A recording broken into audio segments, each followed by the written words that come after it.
Maana yake ni watu ambao waliweza kuujenga mji wao kwa kutumia mipango mji, wakajenga majumba mazuri ya orofa ndefu ya kifahari, wakatengeneza miundombinu mizuri ya barabara, wakatengeneza mawasiliano ya simu, wakatengeneza mawasiliano ya sehemu mbalimbali.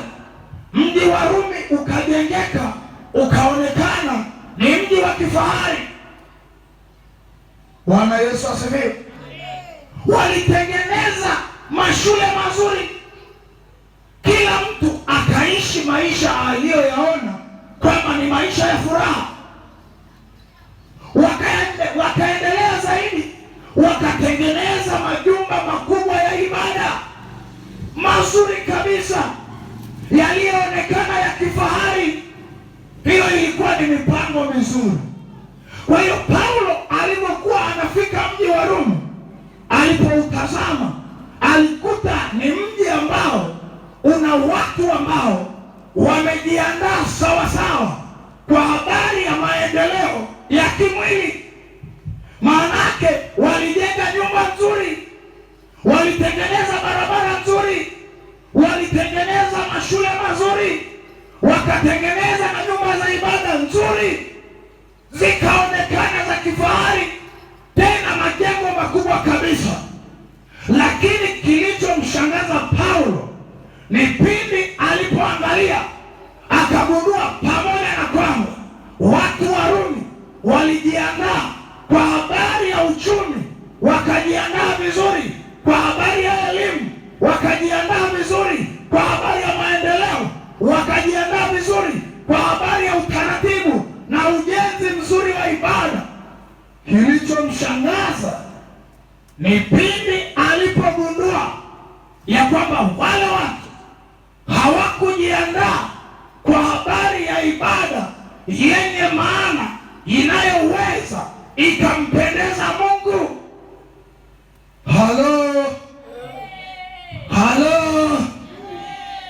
Ni watu waliojiandaa kweli kweli, lakini kwenye suala la mambo ya rohoni, hapo ndipo walipoharibu kabisa.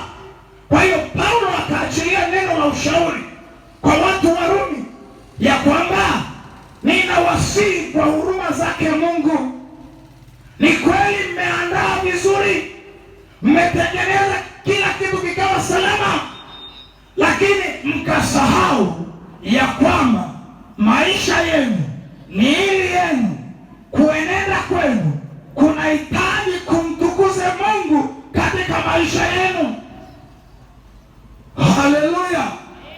Mambo hayo yaliyotendeka katika mji wa Rumi ndiyo mambo ambayo yanayoendelea katika nyakati za sasa katika Tanzania yetu na hata katika mji wetu wa Majengo kwa Mtei.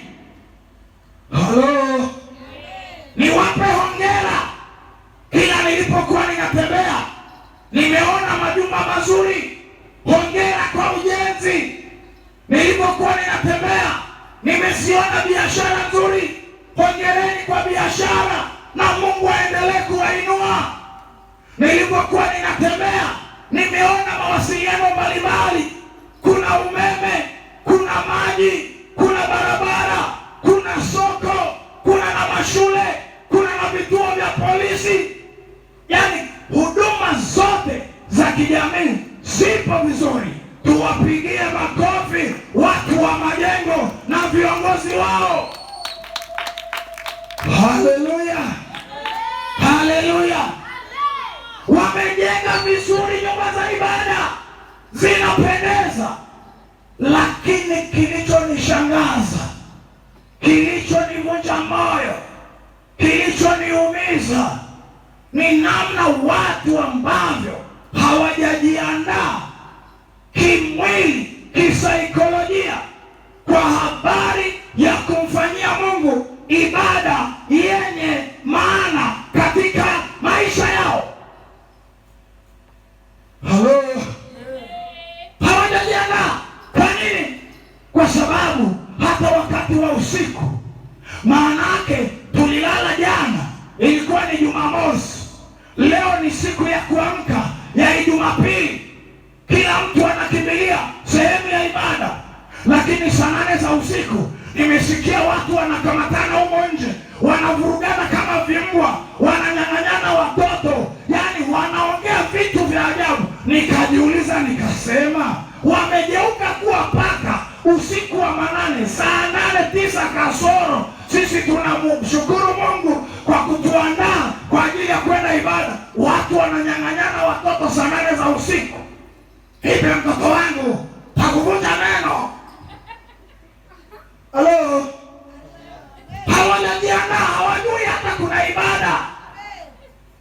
Lakini ukimuuliza atakwambia tunalo kanisa kubwa, tumejenga, tumefika viwango, lakini hajajiandaa kwa ajili ya kwenda kumpa Mungu ibada yenye maana katika maisha yake. Maana hata maneno yaliyokuwa yanatoka kwenye vile vinywa, ukimsimamisha hapa, ukimwambia zungumza kama ulivyokuwa unazungumza, yani ataangalia hapo mbele, hapo chini, kama dubu aliyekosa mawindo.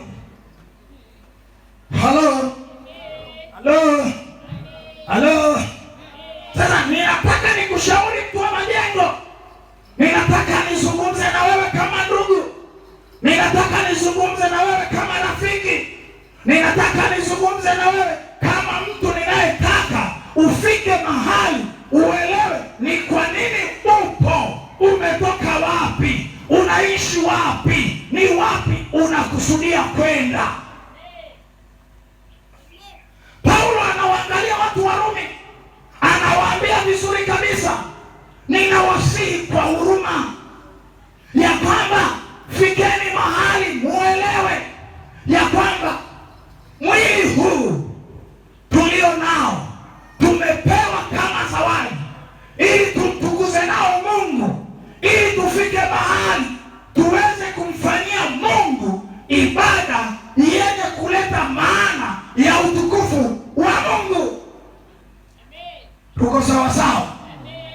Nilikuambia hutanielewa kwa sababu ninataka nikueleweshe. Kwa hiyo tutaenda taratibu sana, sitaki nikupigie kelele. Nataka nikwambie kitu cha ukweli, na ukweli unamweka mtu huru, ukweli unamuokoa mtu. Haleluya, haleluya. Kwa nini?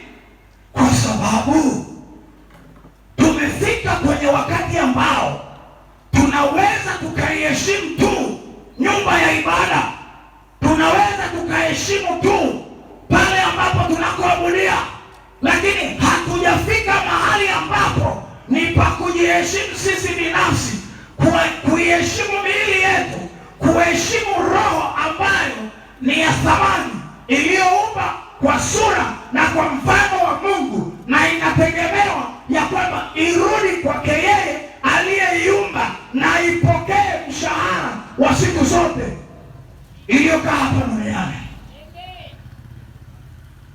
Bwana Yesu asifiwe. Bwana Yesu asifiwe. Lazima tufike mahali tuelewe ya kwamba kuna siku tunarudi kwake yeye aliyetuumba, na kwa Bwana Yesu kila goti litapigwa kutoa hesabu ya gharama ya yale mambo tuliyoyafanya hapa duniani. Biblia inaandika, inasema baada ya kufa ni hukumu. Mungu atusaidie. Mungu atusaidie. Hakuna mangojeo wala hakuna mazungumzo. Kila mtu atasimama mbele ya kiti cha hukumu cha Mungu akitoa hesabu.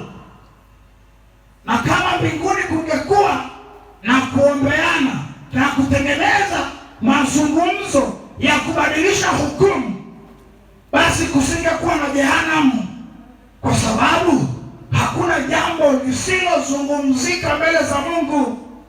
Ni kweli hakuna jambo lisilosameheka mbele za Mungu, lakini hilo jambo linashughulikiwa tukiwa hapa hapa duniani.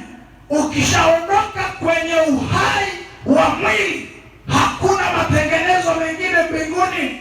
Na anayekudanganya ya kwamba ukifa utapata nafasi ya kujitetea mbele za Mungu ili akusamehe dhambi uende peponi, nataka nikupe